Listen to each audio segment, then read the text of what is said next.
Lumière sur les journées du café qui ont débuté lundi et se poursuivent jusqu'à dimanche dans toute la France. Les professionnels du café nous invitent à découvrir leur métier, leur savoir-faire à travers des séances dégustation, ateliers, débats et animations. Et de nombreux torréfacteurs de Bourgogne-Franche-Comté y participent, de Dole à Autun, en passant par Lons-le-Saunier, Besançon ou encore le Creusot. On découvre le programme avec David Serruis, le président du collectif Café. Bonjour.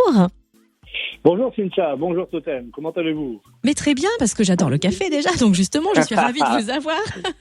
Vous êtes devant une bonne tasse de café alors. Et pas seulement une, je dois vous avouer.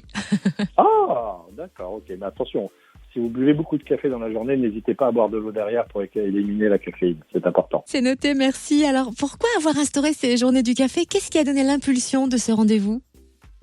Ces journées du café ont été créées c'était surtout une journée du café qui a été créée il y a une dizaine d'années.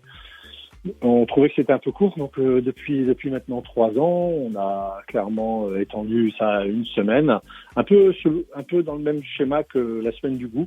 L'idée, comme il y a 900 torréfacteurs en France, c'est que chacun ouvre les portes de leur torréfaction et puisse informer et pourquoi pas aussi former le public à notre beau métier. Et plus de 300 professionnels du café se mobilisent à l'occasion de ces journées. Quel genre de rendez-vous propose-t-il pour nous faire découvrir la filière café ? Alors aujourd'hui, on a 300 adhérents, mais ça représente à peu près un peu plus de 400 points de vente, qui sont partout en France et dans les DOM. Ça se concrétise tout simplement, c'est que tous les jours, il y aura donc des torréfactions qui vont être faites et expliquées. On peut prendre par exemple chez BVB Lagrange, ils ouvrent leurs portes et ils vont faire quelques ateliers thématiques que vous pouvez d'ailleurs retrouver sur notre Instagram du collectif, sur nos réseaux sociaux, où tous les jours on met le programme à jour des différents adhérents qui veulent bien nous taguer, tout simplement. Et quel est le pays à l'honneur cette année ? Alors, le pays à l'honneur, c'est le Pérou. D'ailleurs, on vient de terminer un événement qui s'appelle le Paris Coffee Show, qui avait été mis aussi à l'honneur. Et le Pérou célèbre son bicentenaire cette année.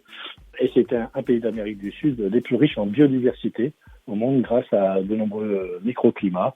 Et aujourd'hui, ça représente les exportations jusqu'à la France, ça représente à peu près 300 conteneurs par an. Voilà, tout simplement. Et avec aussi une multitude de producteurs qui produisent des cafés essentiellement de qualité, des cafés durables. Alors on va parler de choses pratiques et concrètes. On dit que le café a des vertus, mais qu'il ne faut pas en abuser. Dans l'idéal, combien de tasses par jour on peut s'autoriser ? Alors, je peux pas me permettre parce que je n'ai pas l'expertise et je suis pas un scientifique. Alors aujourd'hui, on dit souvent que le café est un antioxydant, mais pour vulgariser un peu le discours, plus je bois des cafés allongés, plus ce sont des cafés caféinés.